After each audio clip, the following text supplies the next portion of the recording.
Ishibon and Gurun in the house, back with another news episode. Well, ladies and gentlemen, let's just jump into the news that I've got here because, yep, no interest in talking about the game. I said what I wanted to say, so yeah. Let's just get you some news here. So, Aubameyang tweets out right after the game. Let's be honest, VAR on the side in this game. When you produce chances as we did today, we should have won this game. But it is what it is. Let's move forward. Big week coming. Whatever. So moving on. So as you can see, this is the XG. This is the XG map of Burnley to Arsenal. Burnley 1.12, Arsenal 2.76 according to Infogol. Now, what does this mean is that the way Arsenal have the build-up that Arsenal have produced for the game in every aspect, they actually created their chances, while Burnley just fed from Arsenal's, misery. Moving on, so Martin Keown says, in a nutshell, that was Arsenal's season. Mistakes, couldn't win, lost. Moving on, so Granit Xhaka has made more errors leading to goals, two errors leading to goals, than the entire Arsenal team combined this season in the Premier League. According to Scoca, Arsenal players combined have committed one mistake leading to goal, and Granit Xhaka two. Moving on, so talking about more stuff, Steve McManaman says, I do blame the keeper and Xhaka in equal measures. Just clear your lines. So Martin Odegaard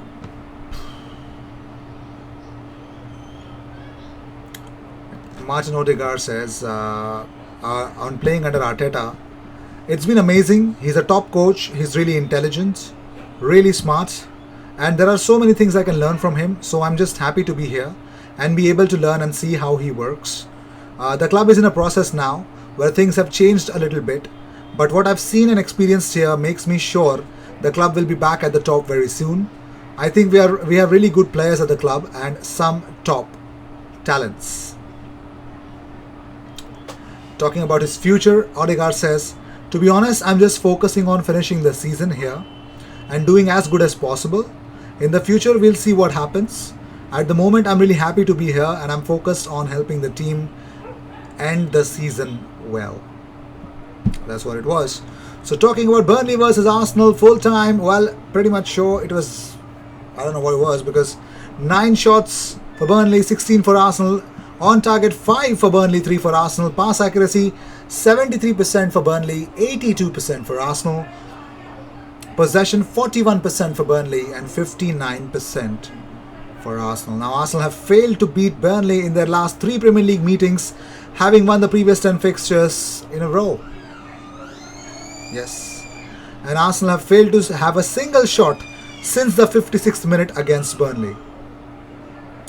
And most errors leading to goals amongst outfield players in the Premier League since 2016-2017. Granit Xhaka 8, Cedric Soares 5, Ben Mee 5, Simon Francis 5, Nicolas Otamendi 5. Yeah. And assist against Leicester, assist against Burnley. Willian has provided an assist in back-to-back Arsenal games, Premier League games for Arsenal. Yep. Congratulations, Willian. And most Premier League assists for Arsenal this season.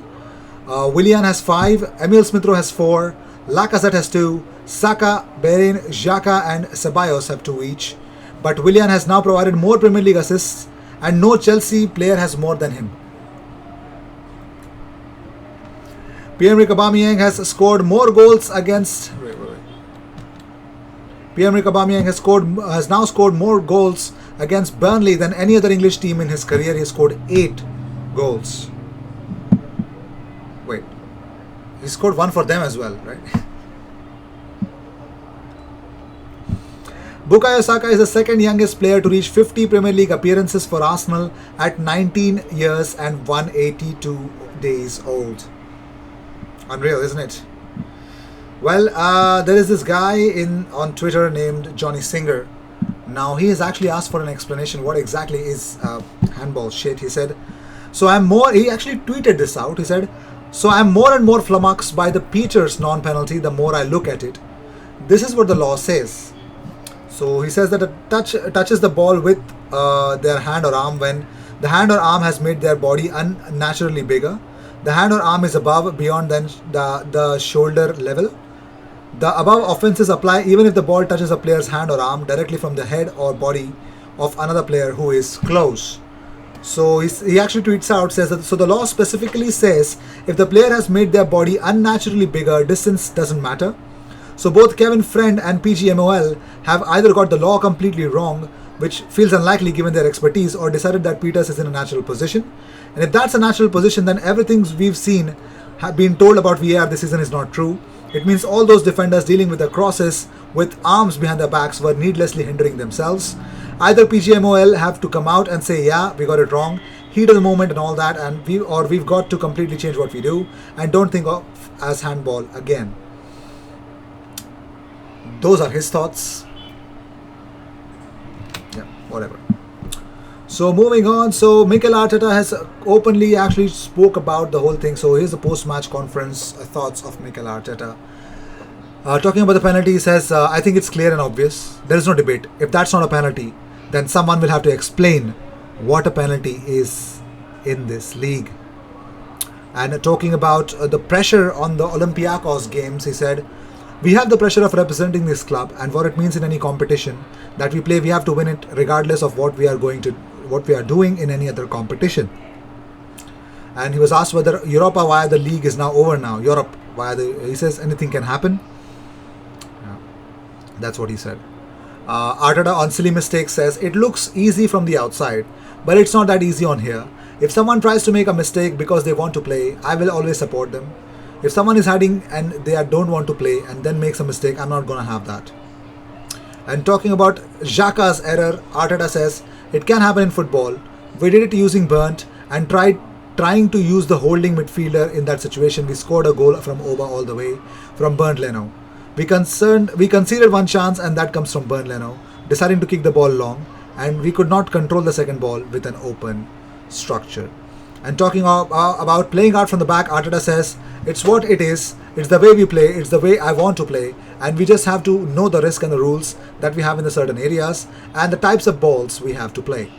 And talking about Arsenal's chances, Arteta said, well, we have to be more ruthless because there are open situations that we created, 1 versus 1 situations, cutbacks on the 6-yard box, we hit the bar, we hit the post, we had the shot blocked with their keeper was beaten, but it is what it is. Talking about the result, Arteta said, I'm disappointed with the result, but the reality is when you come here, which is a tough place to play, and you generate the chances that we created, don't score enough, give a goal to the opponent, and then don't get the decisions that you should get, it becomes difficult to win a game in the league. While on talking about wasted chances, he said, you still have to come here and win the game with what you produce. If you don't, you have to look at ourselves and don't find any other excuses. We should have been 2 or 3-0 up in the first half. So, wow. And the big reason why Cedric Soares was missing, well, people would say there's something reason, this and that. Well, it looks like it was simply down to rotation, and he does not have any injury. Not if anybody asks, but I think he'll be back in the midweek when Arsenal play against Olympiacos in the Europa League. There might be a reason that we might see him soon. So yeah, that is that. Of course. So your thoughts on the game, just let me know. And of course, we have some news about Leon Bailey. So Arsenal were interested in Leon Bailey. I don't know if the interest is still there or not, but Manchester United remain interested in Bayer Leverkusen winger Leon Bailey. Daily Express is claiming that the Red Devils have been in contact for some time and cite a report from a journalist who claims talks took place in January. Tottenham and AC Milan are also keen on a player who's focused on his current club. Why isn't Arsenal looking for this guy? Why? Just go for him. He's not that bad. I mean, come on. Go for it, man.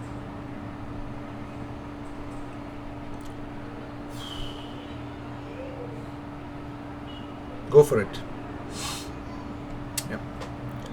So, Leon Bailey, good player. He's showing good potential. So, yeah. So, with this, we end this episode. If you seek daily Arsenal content, best place to be. If you seek daily FIFA content, best place to be as well. If you seek FIFA rebuilds, there is a link of our second channel in the description box. So you can always check that out. Subscribe if you feel that The rebuilds are looking good. The future rebuilds are really going to be interesting next week. I think I'm planning for 2 new clubs, probably a third one. Let's see if I get time. Cheers. I'll see you in the next one. Thank you so much.